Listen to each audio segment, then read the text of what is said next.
पहलवानों के आंदोलन में बहुत सारी चीजें बदल गई हैं। खबर यह है कि जो आरोप नाबालिग ने बृजभूषण के ऊपर लगाया था, उस आरोप को नाबालिग के पिता ने झूठा बताया है।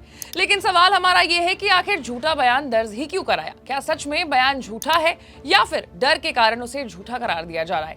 यही नहीं, अगर बयान झूठा दर्ज किया गया है तो उसकी वजह क्या है? इन तमाम सवालों पर आज हम बातचीत करेंगे। नमस्कार, मैं हूं आशीष सिंह और आप देख रहे हैं अनकट। सबसे पहले खबर क्या है और उसमें अपडेट क्या है वो जान लेते हैं। तो पहलवानों ने बृजभूषण शरण सिंह, जो कि कुश्ती संघ के निलंबित अध्यक्ष हैं, उनके खिलाफ सेक्सुअल हैरेसमेंट का मामला दर्ज कराया है। इंसाफ मिलने के लिए दिल्ली के जंतर मंतर पर आंदोलन भी कर रहे थे। ब्रिज के खिलाफ सेक्सुअल हैरेसमेंट का जो मामला दर्ज कराने वाले पहलवान हैं, उनमें से एक नाबालिग पहलवान भी शामिल है, जिसके दर्ज किए आरोप के तहत ब्रिज पर पॉक्सो एक्ट का भी मामला चल रहा है।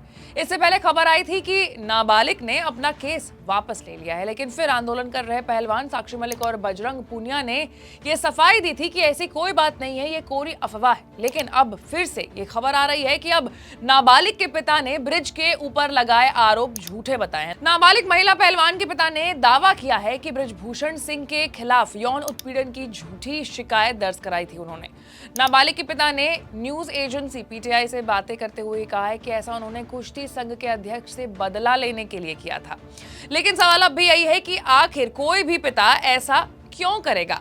नाबालिग के पिता से जब पूछा गया कि अब वो अपनी कहानी क्यों बदल रहे हैं, तो उन्होंने कहा कि बेहतर है कि अदालत के बजाय अब सच्चाई सामने आ जाए। पहलवान के पिता ने आगे एजेंसी को ये बताया है कि अब बातचीत शुरू हो गई है। सरकार ने पिछले साल मेरी बेटी की हार यानी एशियन अंडर 17 चैंपियनशिप ट्रायल में निष्पक्ष जांच का दावा किया है, इसलिए मेरा भी कर्तव्य है कि मैं अपनी गलती सुधारूं। दरअसल कुश्ती संघ के अध्यक्ष बृजभूषण सिंह और नाबालिग के बीच टकराव पर डिटेल एक्सप्लेनेशन भी दिया गया है। दोनों के बीच कड़वाहट लखनऊ में 2022 के अंडर 17 एशियन चैंपियनशिप ट्रायल में हुई थी, जब नाबालिग फाइनल हार गई और भारतीय टीम में चयन से चूक गई। उन्होंने रेफरी के फैसले के लिए बृजभूषण शरण सिंह को जिम्मेदार ठहराया था। उन्होंने कहा था कि गुस्से से भर गया था मैं, और फिर फाइनल में रेफरी के फैसले के कारण मेरे बच्चे की 1 साल की मेहनत बेकार चली गई और उसे मैंने बदला लेने के लिए ये काम किया।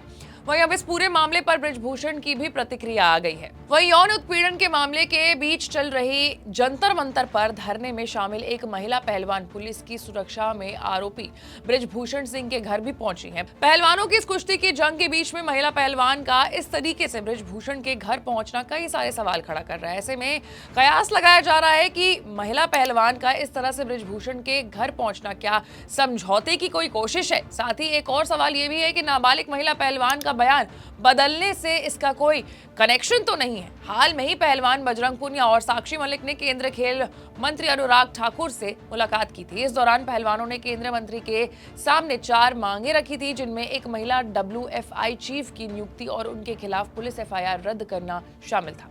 यही नहीं, पहलवानों के आंदोलन में और भी बदलाव हुए हैं, जैसे कि गृह मंत्री अमित शाह से मिलने के बाद साक्षी मलिक और बजरंग पूनिया अपने रेलवे की नौकरी पर वापस लौट आए और उसके बाद 9 जून को जो खाप की तरफ से जंतर मंतर पर धरने की बात कही गई थी, उसे भी रोक दिया गया, उसे भी रद्द कर दिया गया। तो ये तमाम वो सारे चेंजेस हैं जो पहलवानों के आंदोलन में अचानक से जब साक्षी मलिक अमित शाह से मिलकर के लौटी, तो उसके बाद ये सारे चेंजेस हो रहे हैं। और अब एक नया खुलासा ये कि जो नाबालिग है उसके पिता ने ये बात बोल दी है कि जो आरोप लगाया गया है बृजभूषण के ऊपर वो झूठी है, वो उन्होंने आउट ऑफ एंगर दिया था। हालांकि इस मामले में जो भी अपडेट होगी वो सबसे पहले आपको मिलेगी, लेकिन उसके लिए आपको अनकट को लाइक, सब्सक्राइब और शेयर करना होगा। मैं थी आपके साथ आशीष सिंह।